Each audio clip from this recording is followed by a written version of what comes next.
வணக்கம் என் அன்பு நண்பர்களே. இன்றைக்கி எங்கள் வீட்டில் உளுந்தங்கஞ்சி மிஞ்சிச்சு. இதை என்ன பண்ணலான்னு பார்த்தா வெங்காய வடகம் போடலாம் அப்படி ஒரு ஐடியா வந்துச்சு. அதே நேரம் உங்களுக்கும் அதை அப்லோட் பண்ணிடலாம் அப்படின்னு நினைக்கிறேன். ஸோ என்னோடய வெங்காய வடகத்தை நீங்கள் இப்போ பார்க்கலாம். உளுந்தங்கஞ்சி எடுத்து மிக்சியில் போட்டு நல்லா ஒரு 2 கிரைண்ட் போட்டு எடுத்து வச்சுக்கிறேன். இந்த வடகம் வந்து அவ்வளோ டேஸ்ட்டாக இருக்குங்க. இப்போ 3 பல்லாரி எடுத்து குட்டியாக கட் பண்ணி உள்ளே ஆட் பண்ணுறேன்.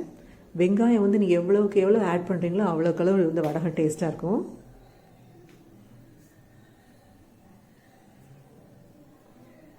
அதுக்கப்புறம் நான் ஆட் பண்ணுறது பார்த்தீங்கன்னா மிளகாயை வந்து காஞ்ச மிளகாய் எடுத்து மிக்சியில் அடித்து உள்ளே ஆட் பண்ணுறேன். நெக்ஸ்ட் நான் ஆட் பண்ணுற இன்க்ரீடியன்ஸ் என்னென்னா வெந்தயம். எவ்வளோக்கெவ்வளோ வெந்தயம் நீங்கள் உணவில் சேர்த்துக்கிறீங்களோ அவ்வளோக்கெவ்வளோ உங்களுக்கு நல்லதுங்க.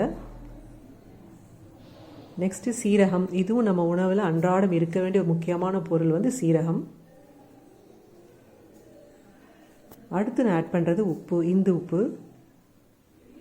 அவ்வளோதான். இந்த இன்க்ரீடியன்ஸ் எல்லாத்தையும் நல்லா ஆட் பண்ணியாச்சு. இனிமேல் எல்லாத்தையும் இப்போ நான் கலந்து விட்ற போகிறேன். நல்லா கலந்தாச்சு. இப்போ எல்லாத்தையும் எடுத்து ஒரு ட்ரேயில் நான் அப்படியே சின்ன சின்ன உருண்டைகளாக பிடிச்சி வைக்க போகிறேன். 2 ட்ரே எடுத்துருக்குறேன்.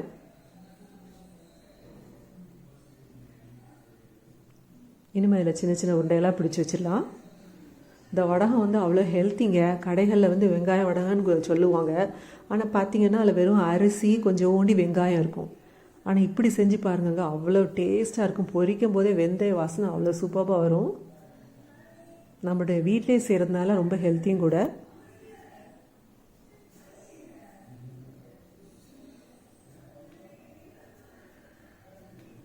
எல்லா மாவையும் 2 ட்ரேலையும் வச்சாச்சு. இதுக்கு 3 நாள் போதுங்க. டக்குன்னு காஞ்சிரும் நம்ம ஊரில் அடிக்கிற வெயிலுக்கு. இந்த ட்ரேயில் பாதி வச்சுருக்கிறேன்.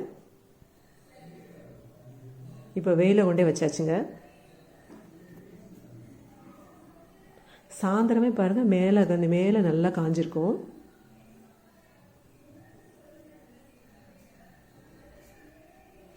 இதை கொண்டே வைக்கும்போதே வெந்தய வாசனை அவ்வளோ நல்லா இருந்துச்சு.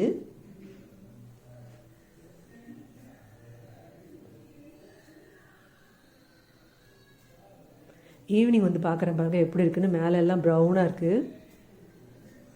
2 நாள் கூட போதுங்க, நல்லா காஞ்சிரும். என்ன பண்ணணும், கொஞ்சம் காயவும் இந்த வடகத்தெல்லாம் திருப்பி போட்டுறணும். ஏன்னா உள்ளே வந்து கொஞ்சம் மாவாக இருக்கும். திருப்பி போட்டு மறுபடியும் ஒரு நாள் காய வைக்கலாம். பாருங்கள், இதை திருப்பி போட்டு நான் எடுத்து வச்சுருக்கிறேன். இப்போ இதை எடுத்து நான் உங்களுக்கு பொரிச்சு காட்டுறேன் பாருங்கள். இது காய வந்து அவ்வளோ வெந்தய வாசனை அவ்வளோ நல்லாயிருக்கும். இதோடு நீங்கள் கடுகு சேர்த்துக்கலாம், கருவேப்பிலை சேர்த்துக்கலாம். இப்போ பாருங்கள் பொரிக்கிற பாருங்கள். இது சாம்பாருக்கு அவ்வளோ டேஸ்ட்டாக இருக்கும் இந்த வடகம். இப்போ பாருங்கள் பொரிச்சாச்சு, எப்படி இருக்குன்னு பாருங்கள்.